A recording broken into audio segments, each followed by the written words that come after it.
Now, while the world was grappling with COVID-19, we at Times Network started on the journey to talk about how India could revive herself. And over the last few months, you would have seen on the India Revival Mission across the network a slew of voices from different sectors, from different fields, talking about the India Revival Mission. As we move towards the culmination of this journey, we have put together a white paper that talks about the path forward, and we will be discussing that in detail on this special show. But before we do that, it's also important to take stock of where we stand today. Now, in the last quarter, the GDP growth has come in the positive territory at 0.4%. So we're still just about flat, but at least we've moved out of a technical recession in just 2 quarters. On a host of parameters, the improvement can be seen, but many are still grappling with whether this is a V-shaped recovery or a K-shaped recovery. Are all sectors and all segments of society seeing the recovery they need to? And clearly there is a lot more to be done. So speaking on this today, I'm joined by Abhik Barua. He's the Chief Economist at HDFC Bank. Madan Sabnavis is with us on the show show today. He's Chief Economist of Care Ratings. And we welcome Amit Kapoor, Chairman, Institute for Competitiveness. Welcome to all of you, and thank you so much for speaking with us. Amit, let me begin by asking you to set the stage, really set the tone for our conversation. Now, you have partnered with the Times Network in bringing this white paper together, which, as we showed, was presented to the Finance Minister Nirmala Sitharaman as well, and it talks about 4 clear areas. Could you briefly take us through those 4 key points? When we really talk about the India Revival Mission and the white paper, there were 2 or 3 very big things that we were really looking at. One was, of course, as we were really on to this process, India had hit a wall or a slowdown. But the question was that how India is actually going to revive back. And what is it that India can actually do? One was, of course, when you talk about recovery, the question was that can we actually have investment in, say, low stage manufacturing, or what you would call as where low skill manufacturing. Can we actually do that? That was one of the most important factors that had to be looked at.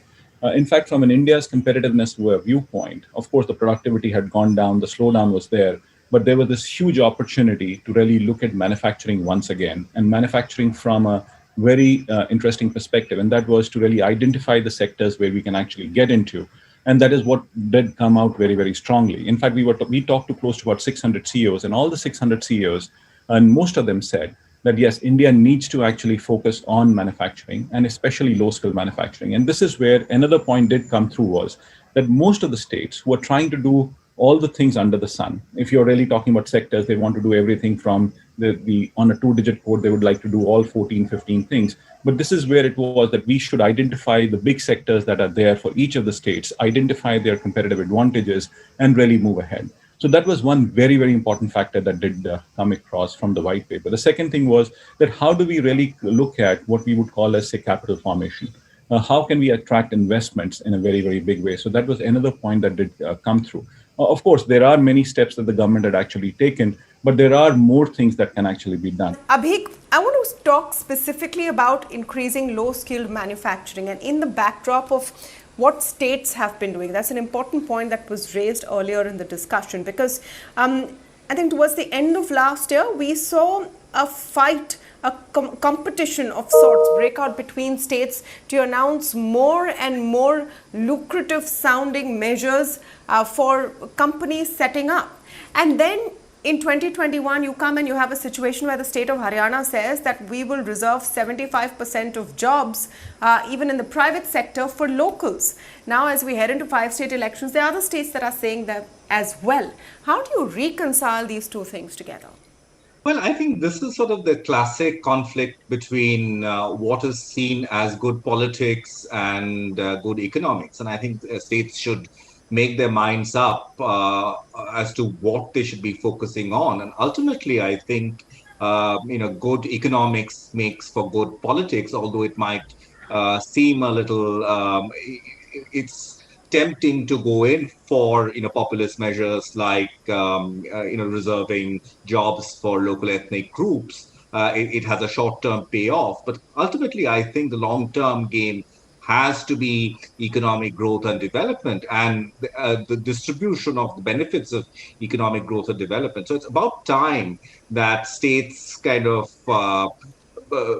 avoided these short-term political compulsions and focused squarely on growth, because they will pay a huge price in the long term if they kind of gave economics the short shrift, and went in for these short-term political tricks. I'm sure the short-term tricks might just sort of pay off in the upcoming elections. But what about 5 years later, when your GDP per capita GDP turns out to be much lower than a neighboring state, because the neighboring state has decided to go and force sound economic policy. So I think states just have to make up their minds and stick to it. I think one of the biggest problems that a lot of companies face is this entire business of policy uncertainty. And what you cited was a classic case of policy uncertainty. Suddenly a state decides we are going to reserve jobs for locals. It just completely, upends all sort of calculations, all the sort of balances that companies have worked out in order to do their business in the long term. You just can't afford to do this anymore, especially since we have an enormous challenge going forward in getting back on a reasonable growth path, and making up for the losses that would have accrued because of the pandemic, and it's likely to continue after the pandemic. And as you very clearly pointed out, despite the some of the encouraging numbers, we're not out of the woods yet. So let's get real about economics. That's, a very good point. And we've seen how it's playing out. Now you have, especially in a place like Gurugram, which has exploded, you've had a pushback and the government says they'll come to the table, etc. Madan, I would like to get your view on another aspect which has been listed out in these key 4 points, and that is improving demand. It says for durables, but generally improving consumption. Now, here's the tricky part, because you suddenly have some indicators or some anecdotal evidence that consumption has spiked in certain areas. So four-wheeler or passenger vehicles are doing well. Suddenly real estate is hot again after lying dormant for years. But on the other hand, you have a Nielsen report which says there is a whole new set of people in urban India who are holding back on purchases and consumption. How do you look at the consumption issue right now? In fact, I think this has been the major problem which we have had, low consumption. And I think I would relate it directly to job creation. And if you look at the last maybe 5-7 years, the government response is normally on the supply side. So we keep talking a lot, we keep harping a lot about having enabling policies, which definitely are important. So I can be having a PLI scheme, which on paper sounds very good. But finally, the question is that if I'm producing goods, whom do I produce these goods for? It is finally for the consumer. And I think this is the problem which we have had even before the pandemic set in, that consumption has not been increasing at commensurate rates with what we're seeing about what we're seeing in the GDP numbers.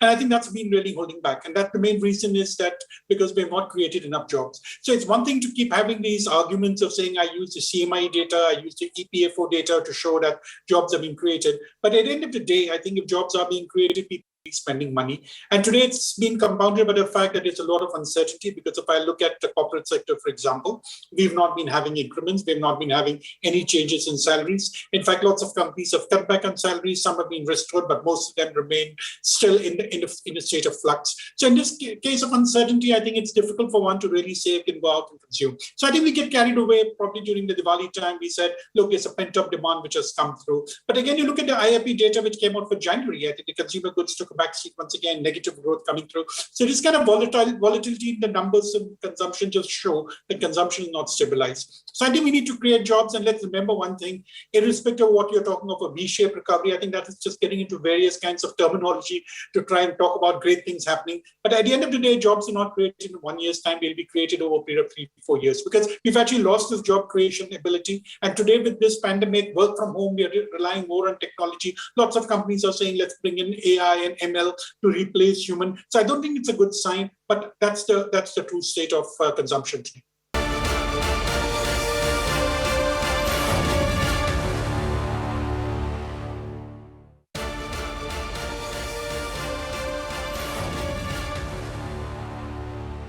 And Amit, here I'd like you to come in on what you have suggested in this white paper on boosting consumption. Some interesting, pointers there, including a voucher system that you talk about, exclusive to ration stores, to be launched for essential. You say that's better than cash transfers.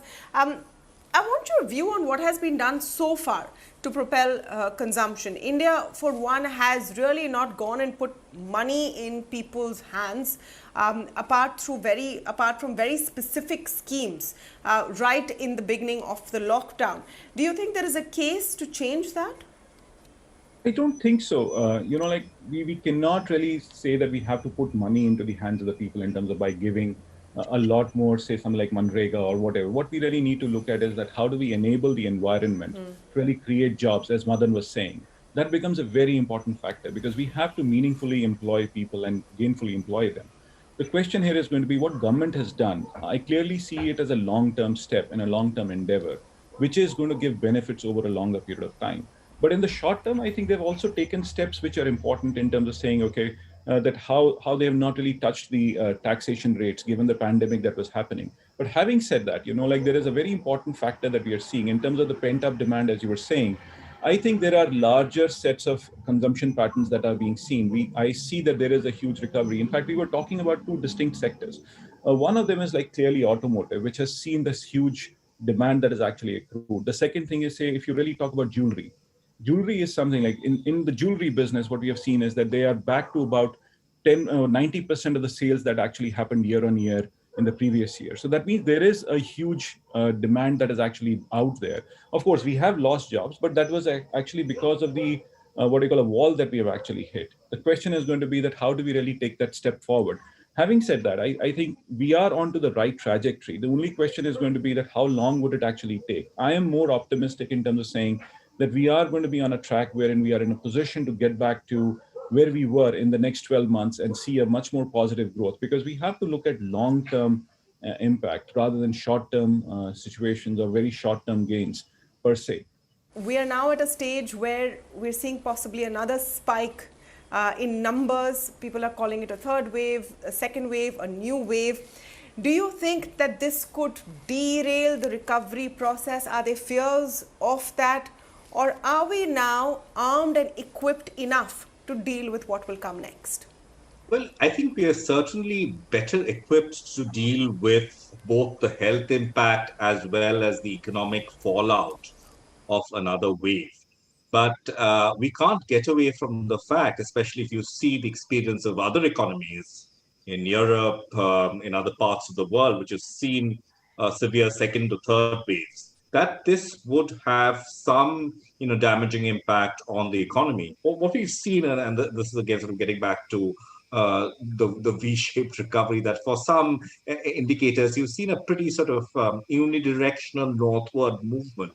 And you will start seeing wobbles there. Hopefully it will not turn down, but we could also sort of expect some of the indicators to start turning down, and then we'll have to choose another alphabet. So yes, so we're better equipped, but there will be consequences. Madan, one sector I think we must speak about in the context of what has happened in this 1 year is how we have suddenly been recognized the world over as the pharmacy of the world. A Serum Institute of India was the largest vaccine producer even before COVID-19 came around, but we really accelerated in that sense. Today, India is sitting with sufficient vaccines and not having to scrounge around. In fact, we've exported and sent vaccines to 70 countries around the world. How do we leverage this, our space now in the pharmaceutical industry globally moving ahead? In fact, I think it does a lot of credit to the country. I think what the pharmaceutical industry has done today in terms of being the leading, in terms of making India one of the leading manufacturers of vaccines.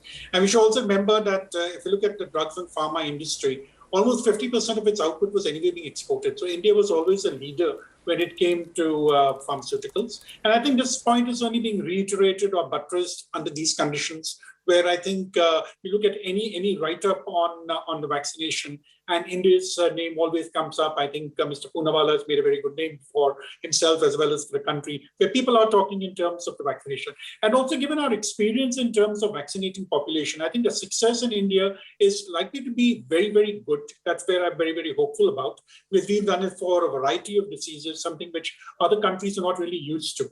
So this whole case of mass vaccination of the entire population is something which India will be able to achieve faster than other countries. Have we learned enough 1 year later? Will this just be another blip? And will it really upset the trajectory of revival? My sense is not really. We're seeing a spike in cases and we're dealing with it impactfully right at the start of it. So hopefully we can be a little optimistic there. Overall, safe to say that through these months of the India Revival Mission, we have seen resilience coming in from various sectors, from the Indian people really, and that hopefully will carry us through. I want to thank all of you for joining us on the show. We'll take a very short break.